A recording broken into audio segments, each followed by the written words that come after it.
Encontramos con más en la revista y como le anunciábamos antes de la pausa, el gobernador Rubén Costas nos acompaña a esta hora de la mañana en nuestros estudios. Muy buenos días. Muy buen día, muchas gracias.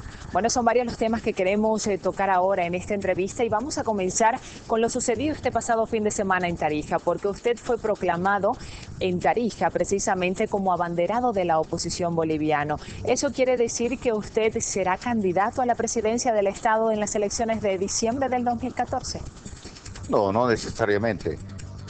Yo tampoco no lo veo como una proclamación en sí, lo veo como un sentimiento de esperanza, de fe, de convicción del pueblo tarijeño. A mí mismo me sorprendió ver tantas instituciones sociales, comités cívicos, juntas vecinales, gente del pueblo. Pero bueno, no es la primera vez que me pasa en Tarija ni en otros lugares de mi país. Y si no había mucho que celebrar el 15 de abril, como decían mis hermanos chapacos, en cuestión de obras, sí hay que celebrar algo, que la fe está intacta de ese pueblo, que la esperanza y la búsqueda de prosperidad que va a venir para los tarijeños más temprano que tarde, se refleja en ese sentimiento también de buscar una verdadera alternativa que a veces la hemos encarnado nosotros como una esperanza para el pueblo boliviano. Algo que llamó la atención es la ausencia de Samuel Doria Medina o Juan del Granado en esta proclamación que usted dice que finalmente no fue tan así, pero ¿por qué si hubo un acercamiento previo, por ejemplo en las elecciones de gobernador en el Beni, en esta ocasión no estuvo él presente?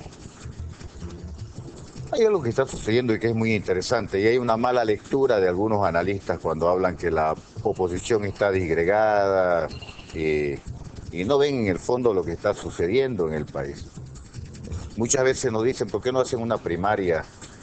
No se dan cuenta que las primarias que han habido en Venezuela son primarias de partidos políticos que mediante una mesa democrática pusieron las condiciones y las bases y los principios y la presentación de una alternativa al pueblo venezolano. En lo que no se pusieron de acuerdo fue en el candidato, y por eso vino la primaria.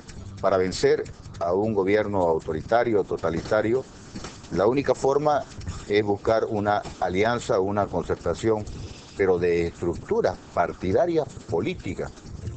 Si nos remontamos un poco más atrás y vemos que la dictadura de Pinochet fue vencida justamente por la alianza o por la concertación de partidos políticos, esto favorece íntegramente a la democracia.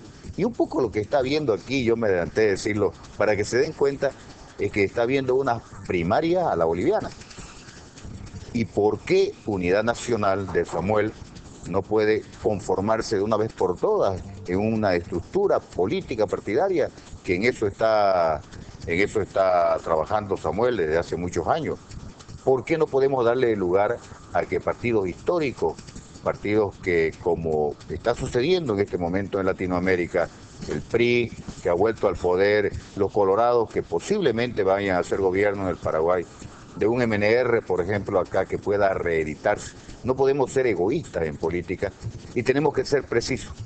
¿Por qué no puede haber un movimiento demócrata que existe, que tiene historia, que tiene una gesta en estos últimos 10 años, que ha sido la verdadera resistencia democrática de este país y que quiere ser la alternativa al pueblo boliviano para que el día de mañana en estas cuasi primarias, situaciones que estamos viviendo en la oposición, podamos juntarnos y podamos ver la forma de determinar quién será el candidato o quién será la persona que nos represente. ¿Cuáles son sus diferencias con Doria Medina y del Granado? Yo tengo que ser honesto, con Samuel hemos tenido unas muy buenas relaciones, con Samuel hemos tenido coyunturas de alianza como sucedió en el Beni, con Samuel también en Sucre, porque también es otra cosa que no estamos viendo nítidamente. Se ganó en el Beni y todos lo celebramos, parecía imposible, pero se olvidan que ganamos en Sucre también. Y ahí Samuel, en última instancia, se subió a la alianza de estructuras partidarias, donde liderizó el movimiento de Sabina Cuellar, que es parte del movimiento demócrata. Hemos ganado en Quillacollo, con una parafernalia del masismo, donde el presidente Morales fue el principal jefe de campaña. Entonces, ha habido una serie de victorias importantes de la oposición, donde el movimiento demócrata, liderazgo fuerte como el de Sabina, como el de Ernesto en el Beni, como el de Freddy en Quillacollo con UNE, han conjuncionado esta nueva expectativa de esto que yo digo ya tiene una formación y lo único que necesita es una organicidad. Y con Samuel hemos tenido una muy buena relación, hemos trabajado juntos, considero que es un hombre con buenos principios y considero que va a ser muy fácil el día de mañana conjuncionar esfuerzos para trabajar en la Alianza Democrática o en la Alianza por Bolivia. Pero hay diferencias. ¿Qué lo diferencia a usted de Samuel Doria Medina? Bueno, nos diferencia seguramente muchas cosas, pero bueno, yo creo que son los analistas. Nosotros vamos hacia una posición muy clara de centro. Nosotros somos la democracia social, esencialmente somos demócratas. Tenemos una profunda convicción social, lo demostramos en nuestra gestión, lo demuestra Ernesto cuando fue gobernador, lo demuestra Sabina cuando ha sido gobernadora. Las obras y las cosas, porque mi pueblo me respalda, están muy reflejadas en ese sentimiento y en esa profundidad de una autonomía que tiene que ser para los más débiles, que tiene que ser para los equilibrios. De repente Samuel está un poco más, o es producto más de su propio mundo, del empresariado. Nosotros somos, claro que creemos en nuestro empresariado, si crea fuente de trabajo, riqueza, pero estamos más, yo diría, posicionalmente, ideológicamente en el centro, pensando también que gente conservadora, gente inteligente, que no quiera volver a los privilegios, que no quiera volver a robarle al país, que no quiera los golpes de Estado, como gente también de un socialismo democrático, es un abanico de posibilidades donde una posición justa y precisa de equilibrio en el centro puede moverse. De repente Samuel está un poco más a la derecha, por así decirlo, pero serán los analistas los que vean esa diferencia. ¿Y con Juan del Granado? ¿Cuáles son las diferencias? Con Juan sí hay diferencias y eso tenemos que ser honestos. ¿Ideológicas? Ideológicas sí, porque nosotros hasta ahora pensamos que Juan es más de lo mismo. Hasta ahora nosotros, o hasta ayer, Juan estuvo con el movimiento al socialismo y era una de sus estrellas. Dijo el presidente Morales en algún día que habría que clonarlo, ¿no? La posición de Juan siempre ha sido de buscar de reestructurar o recomponer una posición de una estructura o de una posición ideológica en la que nosotros no compartimos y ahí hay, creo, diferencias sustanciales. Pero bueno, tampoco no quiere decir que si Juan es un hombre que en determinado momento se decida hacer real oposición a este gobierno, el país quiere vernos, por lo menos a los líderes de la oposición, hablando, ofreciéndole alternativas, y lo único que nos merecemos, yo creo que es dialogar entre nosotros, porque eso es lo que la gente también quiere. Y a propósito de eso, ¿usted cree que es posible todavía hacer una candidatura única de oposición como sucedió en Venezuela? Única sí, pero otra vez volvamos al principio, y esto hay que repetirlo hasta el cansancio, bajo principios, bajo posiciones en las que comulguemos, donde esencialmente respetemos la democracia, no volver a errores gruesos del pasado, a querer todo junto, en lo que un día califiqué como juntuchas o junteche, para que sea una repartija de pega, para el acomodo de algunos intereses, para tumbarlo al presidente Morales. Así la cosa no funciona. Ya lo vimos con Convergencia, lo vimos hace tiempo con Podemos también. Entonces, si hablamos de principios, si hablamos de comunión de ideas, si hablamos de un plan en la que podamos presentarle y seducir o ofrecérselo al país como una alternativa, eso sí dará la oportunidad de que estemos juntos, no todos, y hay que ser claros con esto, porque en política la sumatoria no necesariamente aumenta, a veces resta. Entonces, las cosas del pasado, los liderazgos que cumplieron su ciclo, posiciones que tienen que ver con radicalismo de derecha o de izquierda, no tendrán que estar dentro de este proceso. Perfecto. Dejemos de hablar por un momento de ese tema para remontarnos al caso de supuesto terrorismo, un tema que después de 4 años continúa sin avances reales, sin dar con los culpables. Quisiéramos conocer su opinión con respecto a todo esto que ha ocurrido desde la intervención en el Hotel Las Américas. 2 hechos concretos para aprovechar los segundos preciosos que ustedes nos ofrecen en televisión. Hace un par de días se han cumplido 4 años de esta falacia, de esta situación que nos ha tenido en vilo al pueblo boliviano y que esencialmente a Santa Cruz le ha hecho mucho daño. Hace 4 años fui la única persona que salí esa mañana a las 10 de la mañana en la Casa de Gobierno denunciando de que esto era un ardid, de que esto era un complot para deshacer la oposición. Hace 4 años que dije que todo lo que ha venido pasando y que se ha dilucidado. Y están, creo, los videos todavía ahí. Incluso, creo que hasta Carlito Valverde me criticó por mi temeridad o por haber salido así. Sin embargo, muchos brillaron por su ausencia. Y después ya sabemos el vía crucis que han pasado familias enteras. Ya sabemos cómo han extorsionado, y esto era cronología de una muerte anunciada, cuando se ha descubierto esta red de corrupción, de extorsión. Bueno, hoy vemos con mucho más tranquilidad de que esto se va decantando, que lo que decía el tiempo me dio la razón, y que ahora los extorsionadores que formaron están extorsionándolos a su vez. Producto de eso son los videos y el juego intestino macabro que está sucediendo entre ellos. Y lo que ha dicho Sosa es muy grave. Lo que dijo este señor es que cuando ha denunciado, ya no a mandos medios, sino a los mandos superiores de este gobierno, que están vinculados al tema del narcotráfico y al tema del terrorismo, y dijo textualmente que esto podría hacer que Evo se caiga, ha hecho que le ponga a la oposición, perdón, al oficialismo los pelos de punta.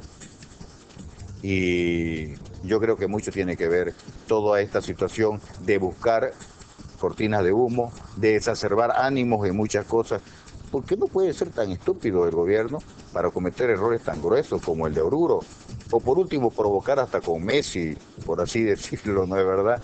Entonces, aquí hay algo que quieren tapar y aquí hay algo que realmente, por fin, pese a toda una situación de anomalía, de soberbia, de atropello, de imposiciones que hemos vivido, justamente esto le está haciendo mucho daño al gobierno. Usted manifestó en su momento que este caso era un montaje de parte del gobierno. ¿Aún lo sostiene?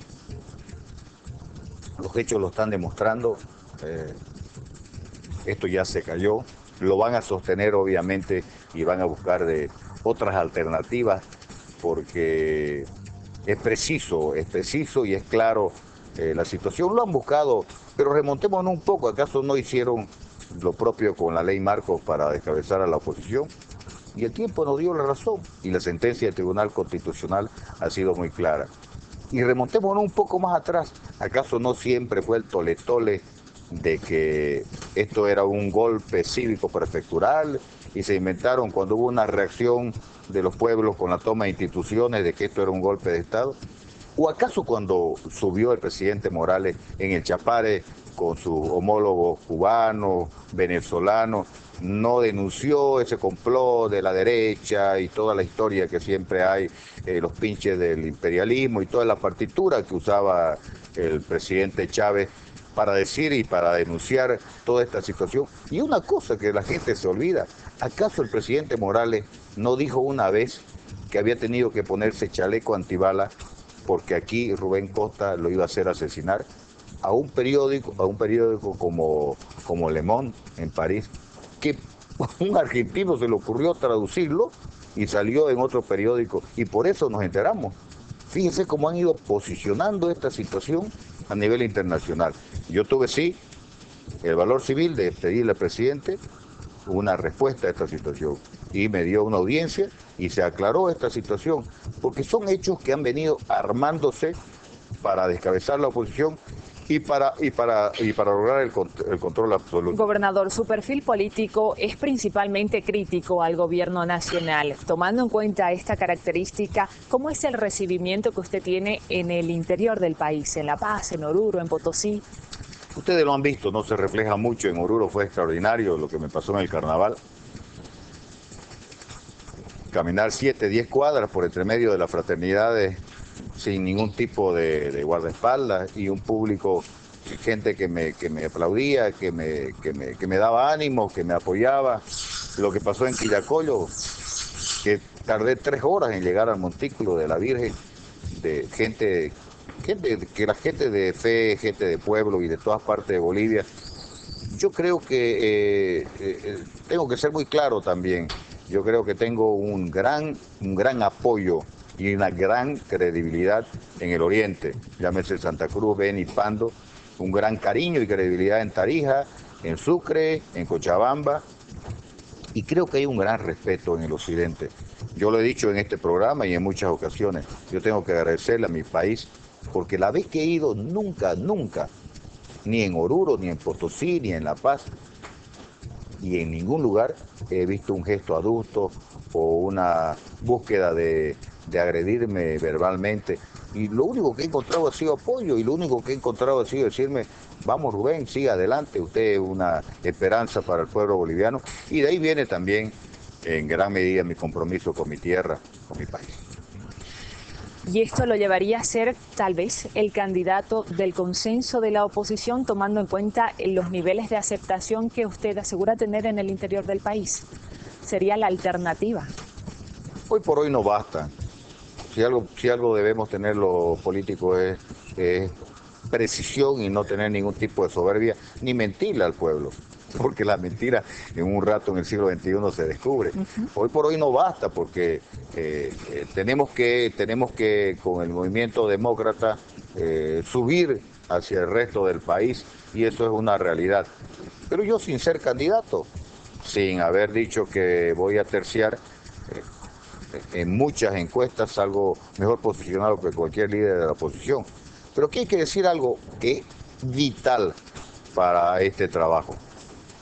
La articulación que podamos hacer entre los movimientos demócratas, llámese MNR, llámese Unidad Nacional, los que comulguemos, como decía, estos principios van a ser muy importantes.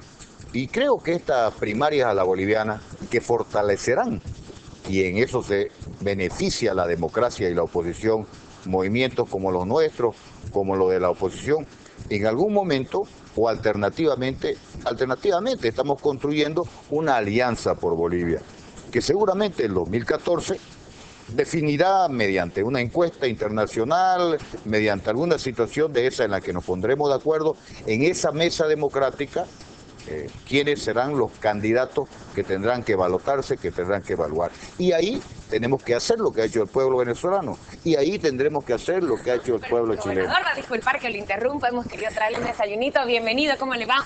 Bienvenido una vez más a la revista, Gabriela. Lo estaba haciendo hablar mucho, ¿no, Anabel? Sí, tiene que sentirse como en casa, este es el living de la revista. Entonces hemos querido traerle, no un desayuno, si le cuento, hemos querido traerle dos. Este que es un desayuno tradicional, como nos gusta comer a los cruceños. Ahí están las empanaditas, los cuñapés. Y quiero también traerle esta otra opción. Aquí está. Usted decía de que fue recibido justamente en la ciudad de La Paz, en Cochabamba. Entonces, mire lo que tengo para usted ahora. Hemos traído api con los pasteles, con las empanaditas tradicionales, como se come en el interior del país también, y como se come en Santa Cruz.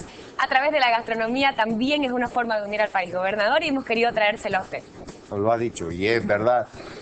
Es parte de la diversidad que tenemos en nuestro país, es lo más bello que hay, la posibilidad de estar en los picos nevados del occidente, o pasar por esos vergeles de Cochabamba, Chuquisaca, y llegar al trópico. Pero bueno, yo no sé si voy a tener tiempo de esto. Ustedes lo que han querido hacerme desear, porque... ¿Pero qué le gustaría? ¿Con qué le gustaría empezar?